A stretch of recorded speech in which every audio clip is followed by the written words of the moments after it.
This is an audio essay from the EI podcast. Tiffany Jenkins explores how the right to be left alone, an idea shaped over centuries, began to disappear. The Strange Death of Private Life. Tiffany Jenkins. The furious response to President Lyndon Johnson's plans for a national data bank, unveiled in the autumn of 1965, took the administration by surprise. Civil rights leaders decried the proposals to amalgamate numerous federal databases into one centralized data center as suspicious. They were already worried they were under surveillance. From church pulpits, sermons thundered against the databank, and the patriotic non-profit Daughters of the American Revolution passed a resolution in stark opposition. In a rare moment of consensus, disparate political factions joined together, with the New York Times solemnly nodding to the spectre of an Orwellian nightmare. Congress held prominent hearings on the privacy threats posed by the database and other technological developments. The social critic Vance Packard was the first witness summoned to give evidence before the Special Subcommittee on the Invasion of Privacy. His book, The Naked Society, had spent a remarkable 23 weeks on the New York Times bestseller list and had sounded the alarm on myriad privacy perils, from listening devices concealed within the plastic stomach of children's dolls to the pervasive use of lie detector tests and terrifyingly large punch-card-powered mainframe computers. There are banks of giant memory machines that conceivably could recall in a few seconds every pertinent action, including failures, embarrassments, or possibly incriminating acts from the lifetime of each citizen, he told them. Totalitarian and frightening is how he described the prospect of Johnson's centralized database. Puny, the existing body of privacy law. The Polish-American engineer Paul Barron, who worked for the Rand Corporation, was also summoned. Whereas Packard had qualified his testimony by saying he didn't know anything about computers, Barron was a computer man, a technology pioneer, and one of a team devising a communication network so robust that it could work in the event of a nuclear war. That would feed into the development of the ARPANET and, in time, the Internet. His testimony left the Privacy Committee confused. Barron swiftly dismissed Johnson's proposed database as insignificant. He argued that the real issue lay elsewhere. He explained that data was already being hoovered up and, with the development of networked computers, would one day exist in the form of a computer in the sky. That would eclipse any database and make it obsolete. The real threat, he informed them, was the absence of any legal constraints on what kind of data could be collected or by whom. As he put it in an article for the Public Interest, tomorrow's problem is already here. Barron's insight held the kernel of truth. Long before the Internet or social media, both now blamed for the perilous state of privacy, tomorrow's problem had already arrived. Not because of data centers or networked computers. The widespread anxiety about privacy in this period masked a more fundamental shift.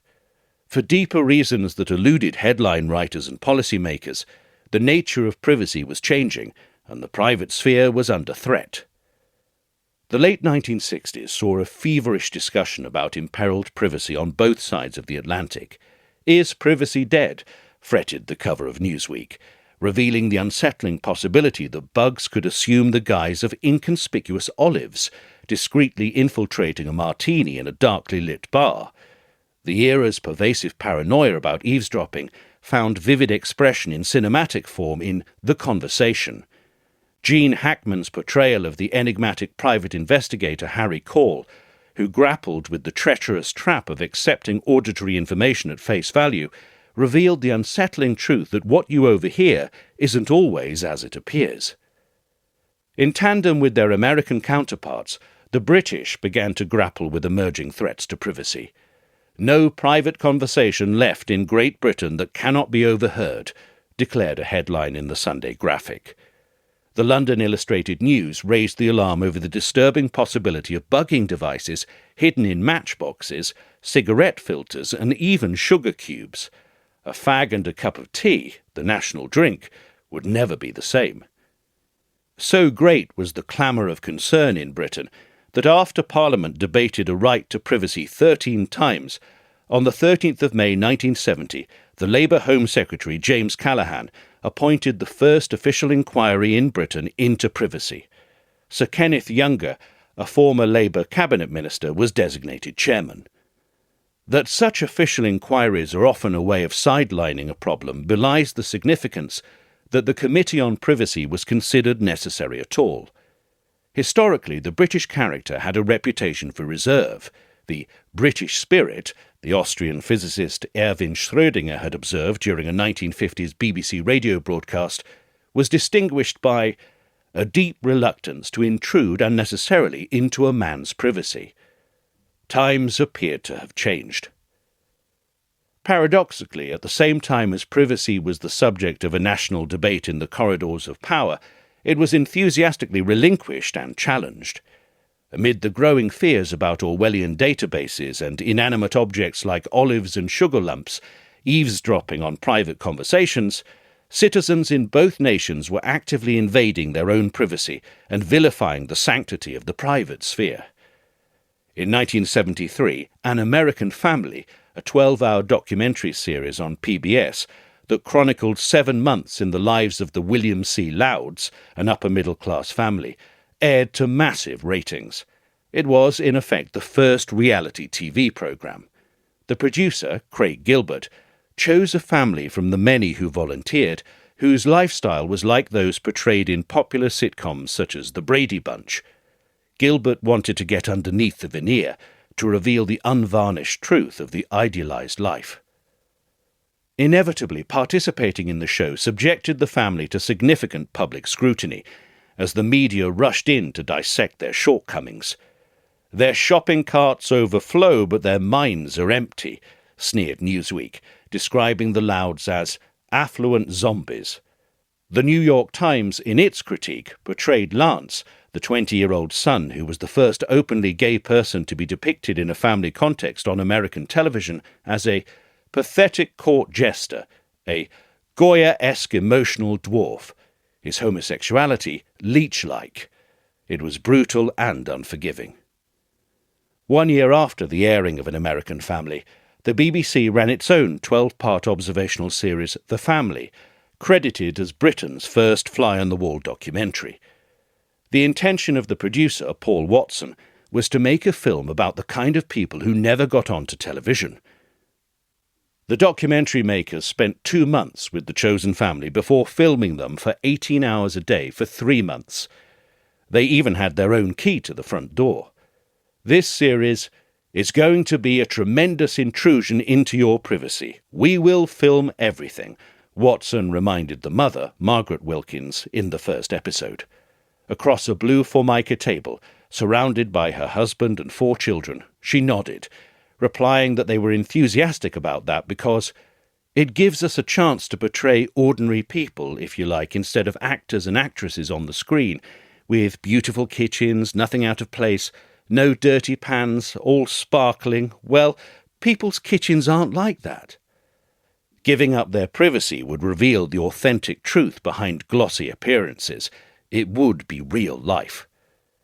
The making of An American Family and The Family signalled a revolution in the understanding of private life. By taking television cameras deep inside the home, the programme makers stepped across the historic border between public and private life. The Louds and the Wilkins became famous for who they were, rather than what they had achieved, for their private doings rather than their public acts. Far from standing as exceptions, Margaret Wilkins and Pat Loud epitomised a broader societal transformation. This was an age marked by an increasingly confessional demeanour, where conscious-raising seminars thrived as a testament to the era's evolving ethos. Keeping the doors to the self and the private sphere was, with a growing consensus, recognised as potentially injurious. The eminent anthropologist Edmund Leach, while Provost of King's College, Cambridge, had recently delivered the Wreath Lectures on BBC Radio 4 on the issue of teenage rebellion. Leach rejected the conventional explanations for student protest about fees, that either the economic problems were at root or that it was the young themselves needed discipline. Instead, he pointed his finger at the home. Far from being the basis of the good society, the family, with its narrow privacy and tawdry secrets, is the source of all our discontents. What went on behind closed doors and was protected by, in Leach's words, narrow privacy, was now seen as problematic. The family was no longer being regarded as a refuge from insecurity and loneliness, as it had been, or a countervailing authority to the state and a haven in a heartless world, but as an institution actively harmful to those growing up in it. Increasingly, as encapsulated in the American feminist Carol Hanish's 1973 article, "The Personal is Political," the private sphere was opened up to agitation. Private life, radical feminists believed, was the place where patriarchy and female inequality was born, and the site in which it would be dismantled. The distinction between public and private, in the words of feminist theorist Carol Pateman, had to be exploded, and private life opened for the good of the revolution. Indeed, that the old type of privacy was coming to be seen as suspicious or dangerous was borne out by the Younger Report, published in July 1972. It achieved little in terms of legislation, which was unsurprising. Its significance was that it amounted to an evolution in the concept of privacy. "We have conceived of the right of privacy as having two main aspects," its opening pages began. "The first of these is freedom from intrusion upon oneself, one's home, family, and relationships. The second is privacy of information, that is, the right to determine for oneself how and to what extent information about oneself is communicated to others." The Younger Report made a distinction between the right to be let alone and a newer sense of it as a right to informational privacy.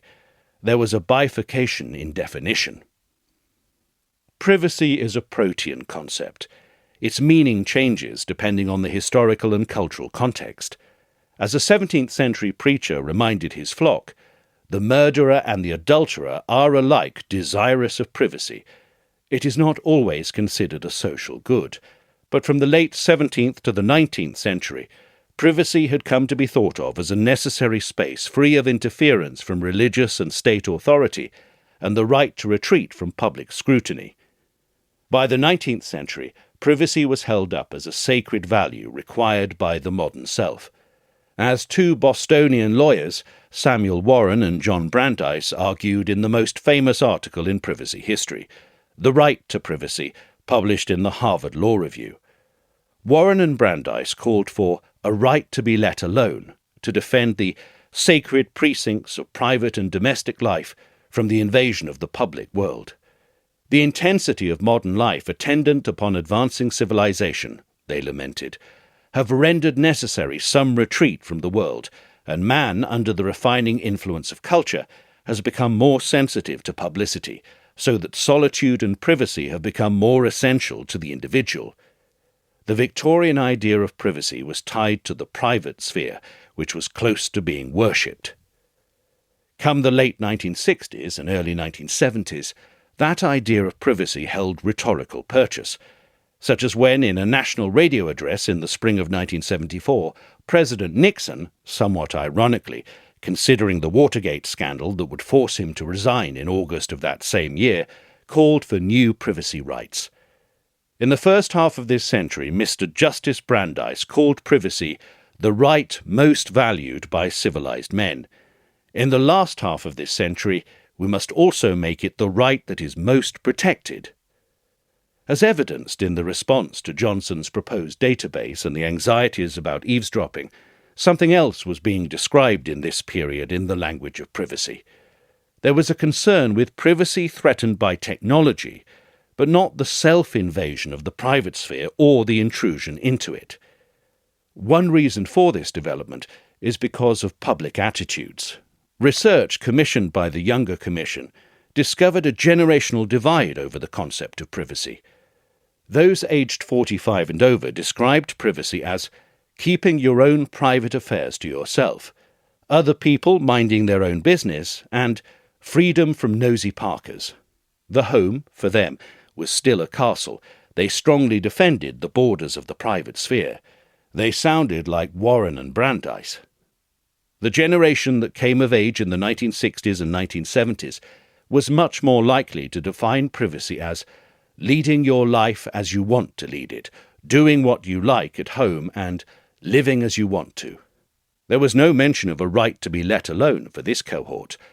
For them, privacy was about self-actualization rather than a defense against unwelcome intrusion, interference, and scrutiny. They sounded more like Margaret Wilkins. The old kind of privacy was increasingly seen as a problem. The younger committee concluded that excessive privacy was harmful. The result is likely to be loneliness, estrangement from society, and the growth of secretiveness and introversion. In the end, the 207 pages of their report barely addressed the first part of its definition of privacy: freedom from intrusion upon oneself, one's home, family, and relationships. The private sphere and the family is hardly mentioned. One of the few references came from the submitted testimony of the British Council of Churches, but this was not to defend it. Instead, it criticised the undue obsession with the personal or family privacy, because of the harm and abuse it might be concealing. In the early 1970s, that idea of a private life as a right to be let alone, forged over centuries, evaporated, and concepts of privacy were transformed. Privacy was detached from the private sphere and tied to the individual. This was less the death of privacy, as Newsweek had warned, than the death of private life and the rise of informational privacy. A preoccupation with informational privacy, what would later be called data privacy, replaced discussions of the virtues of the private sphere more broadly. It also coexisted more comfortably with the more personally expressive and authentic culture of the times, one that was increasingly suspicious of what went on behind closed doors. As privacy came to be more about autonomy and self-realization, untethered from the private sphere, the private realm was targeted by activists, with the widespread anxiety about privacy, threatened only by technology, acting as camouflage.